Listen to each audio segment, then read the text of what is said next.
Selamat berjumpa dalam Metro Realitas. Pemirsa, meski belum menemukan adanya penyelewengan, dalam 3 tahun berturut-turut, BPK tidak memberikan opini atau disclaimer dalam audit pencatatan uang pengganti dan barang rampasan dalam perkara agung. Metro Realitas menemukan satu modus pengelolaan barang sitaan dan rampasan yang diduga syarat ketidakberesan. Kasus ini diduga melibatkan sejumlah oknum Kejaksaan Agung. Pemirsa, bagaimanakah cara-cara oknum jaksa memainkan aset sitaan dalam sebuah perkara korupsi? Ikutilah Metro Realitas.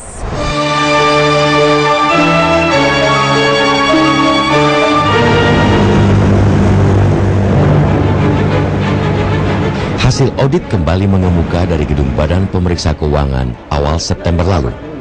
BPK menemukan dugaan ketidakberesan pencatatan uang pengganti dan pengelolaan barang rampasan perkara korupsi di tubuh Kejaksaan Agung Republik Indonesia. Total uang pengganti yang belum disetor ke kas negara per 31 Desember 2006 mencapai total 6,6 triliun rupiah. Dalam 3 tahun berturut dari tahun 2004 sampai dengan 2007, tidak memberikan opini alias disclaimer.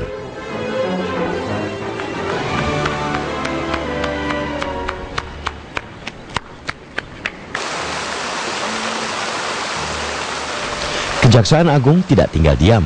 Penjelasan resmi Gedung Bundar menyebutkan total uang pengganti bahkan mencapai angka 10,7 triliun rupiah dan 5.500 dolar Amerika. Satu bulan.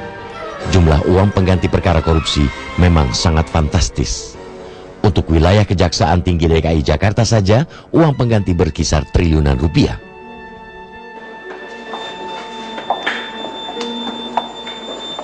Presiden SBY langsung memerintahkan Badan Pengawasan Keuangan dan Pembangunan (BPKP) selaku audit internal pemerintah segera mengaudit uang pengganti di Kejaksaan Agung. Ini kan sekarang baru diklarifikasi dengan BPKP. Kiranya bagaimana penyelesaian itu. Sudah ada tornya itu, term of reference di dalam melakukan tagihan piutang-piutang negara itu. Dalam rapat dengar pendapat Jaksa Agung dan Komisi 3 DPR di Senin pekan lalu, heboh piutang uang pengganti kembali mencuat. Kebijaksanaan Jaksa Agung tentang penagihan, pengelolaan, penyimpanan dan penyetoran uang pengganti kerugian negara ke kas negara serta pengawasannya.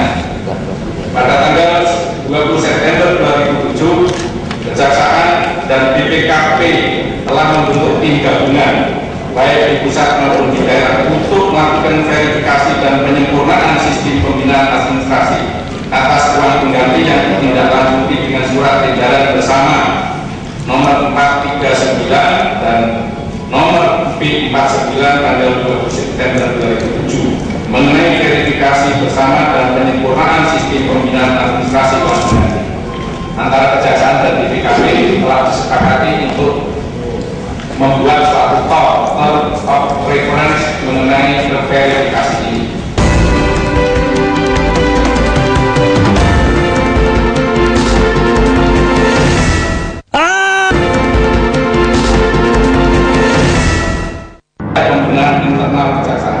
Selain carut-marut uang pengganti, dalam rapat kerja Komisi 3 DPR dan Jaksa Agung Senin pekan lalu, terungkap pula sejumlah ketidakberesan pengelolaan barang bukti, aset-aset sitaan, dan barang rampasan sejumlah perkara korupsi. Ini masalah barang bukti sitaan yang sudah mempunyai kekuatan hukum tetap, tapi barang bukti sitaan tersebut dipinjamkan kepada terdakwa atau keluarga terdakwa, seperti terjadi di Kejaksaan Tinggi Riau berupa 1 unit kapal, Kejati Surabaya 4 unit kapal, dan Kejati Kalimantan Timur 1 unit kapal motor. Jawaban adalah adanya barang bukti benda sitaan yang dipinjam KPK oleh jaksa kepada terdakwa atau pihak ketiga dalam perkara-perkara tersebut di atas adalah dalam rangka melaksanakan penetapan hakim. Ya, itu sebagai salah satu bentuk penyalahgunaan kewenangan di tingkat bawah. Dan kenapa itu bisa terjadi? Selain daripada semangat adanya penyalahgunaan kewenangan itu di bawah, juga kurangnya pengawasan.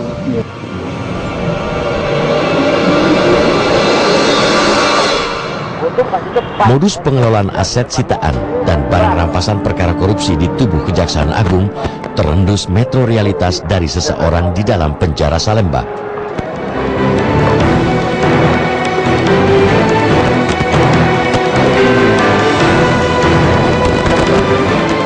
Adalah Lee Darmawan, terpidana 12 tahun penjara perkara korupsi perbankan di tahun 1991 silam. Ia terjerat perkara korupsi pelanggaran batas maksimum pemberian kredit atau BMPK. Saat itu, Lee Darmawan menjabat sebagai Direktur Bank Perkembangan Asia.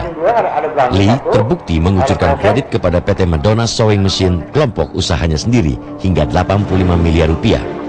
Tak ayal, puluhan aset milik kelompok usaha dan milik pribadinya disita serta dirampas untuk negara.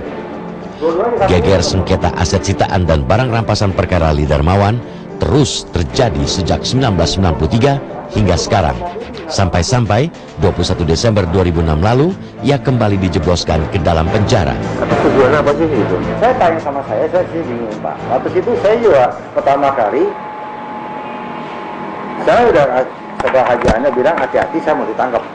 Siapa yang Haji Anda itu? Ini saudara Haji Anda bilang saya mau ditangkap. Terus saya salah apa? Saya datang ke Yayasan Hidayah juga, ketemu pagi saya ketemu katanya, loh saya kok cekak salah apa? Saya kan saya bikin saya nggak punya salah kan? Ya sama. Pokoknya saya dipanggil ke DKI kependudukan.